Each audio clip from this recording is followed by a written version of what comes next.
पे लड़ेगी, ये इंडिया गठबंधन की सहमति है। इंडिया गठबंधन 9 की 9 सीटों पर चुनाव लड़ रहा है। सिंबल हमारे लिए महत्वपूर्ण नहीं है। हमारे लिए महत्वपूर्ण भारतीय जनता पार्टी के कुशासन का अंत है।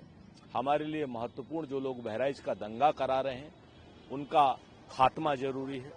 हमारे लिए इम्पोर्टेंट ये है कि कहीं न कहीं देश में सुरक्षा हो, शांति हो, संविधान की रक्षा हो और देश में बहुदलीय लोकतंत्र सलामत रहे।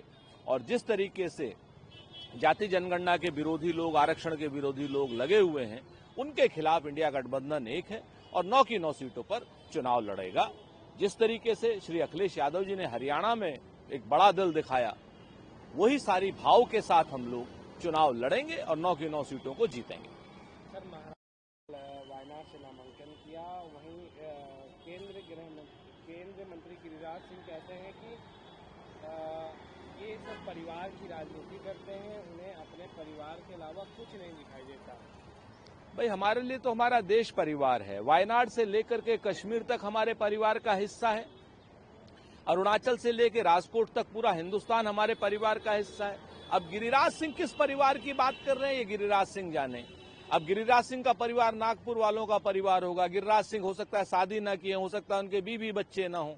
ये सब इस तरीके की बात कर रहे हैं। शहीदों के परिवार के बारे में उल्टा सीधा बोलने वाले लोग, जिसने देश को कई प्रधानमंत्री दिए, जिसके 2-2 प्रधानमंत्री देश पर शहीद हुए, जो परिवार 48 साल लगातार स्वतंत्रता संग्राम में जेल में रहा, अब उस परिवार के ऊपर कुछ ओछे लोग टीका टिप्पणी करते हैं तो शुद्ध रूप से अपनी थेथरई बतियाते हैं। इसके अलावा उनको महत्व देने की आवश्यकता नहीं है। श्रीमती प्रियंका गांधी जी ऐतिहासिक मतों से चुनाव जीतने जा रही हैं। वायनाड को एक नहीं 2 सांसद मिल रहे हैं। श्री राहुल गांधी जी और श्रीमती प्रियंका गांधी जी के रूप में वायनाड से 2 सांसद मिल रहे हैं। वायनाड यमुना नदी प्रदूषित है क्योंकि हरियाणा और यूपी अपने औद्योगिक कचरे को इसमें छोड़ रहे हैं। क्या ये बात उनको चुनाव से पहले नहीं पता थी? क्या यमुना साफ करने से का वादा करने से पहले ये बात आतिशी को और केजरीवाल को नहीं पता थी या आप पार्टी को नहीं पता थी? देखिए, अपनी जिम्मेवारी से नहीं भागना चाहिए। जो लोग भी अपनी जिम्मेवारी से भागते हैं या चुनाव में झूठे वादे करके आते हैं और चुनाव के बाद उन वादों को पूरा न करने के बहाने ढूंढते हैं, जनता उन्हें सबक सिखाती है। बहुत स्पष्ट है, अगर आप नहीं कर सकते हैं किसी काम को, पढ़े लिखे तो आप पहले भी थे। पहले भी यूपी वहीं था, पहले भी हरियाणा वहीं था, पहले भी किसान वहीं था। लेकिन अब इन वादों को आप पूरा करिए, आपकी ये जिम्मेवारी है। चूंकि आपने जनता से वादा किया है, आतिशी जी, बात बहादुरी से काम नहीं चलेगा, काम बहादुरी कीजिए।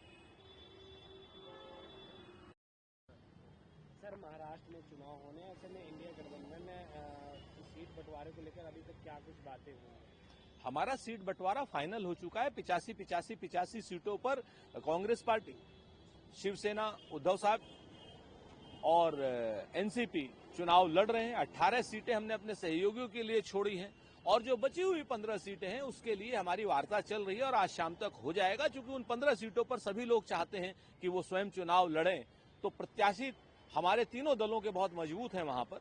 तो आज शाम तक वो भी 15 सीटों का भी फैसला हो जाएगा। हमारा तो बंटवारा हो चुका है, लेकिन भारतीय जनता पार्टी और एनडीए बताए कि उनका बंटवारा, वो एकनाथ शिंदे कितनी सीटों पर लड़ रहे हैं, अजीत दादा पवार कितनी सीटों पर लड़ रहे हैं, ये स्वयं कितनी सीटों पर लड़ रहे हैं। बिना किसी से बातचीत किए हुए इन्होंने 99 सीटों के प्रत्याशी उतार दिए हैं। कुछ लोगों ने 60 सीटों के प्रत्याशी उतार दिए हैं। आज की डेट में भारतीय जनता पार्टी का तो गठबंधन एक भानुमति के कुनबे की तरीके से हो गया है। सर, बैठक होगी तो वो आरएसएस ये बताए और संघ प्रमुख ये बताए, मोहन जी भागवत, वो बैठक बांग्लादेश के किस शहर में होगी? ढाका में होगी, चिटगांव में होगी, कहां होगी वो बैठक? यहां पर बात बहादुरी करने से क्या होगा? आप जाएं, वहां पर रक्षा करें।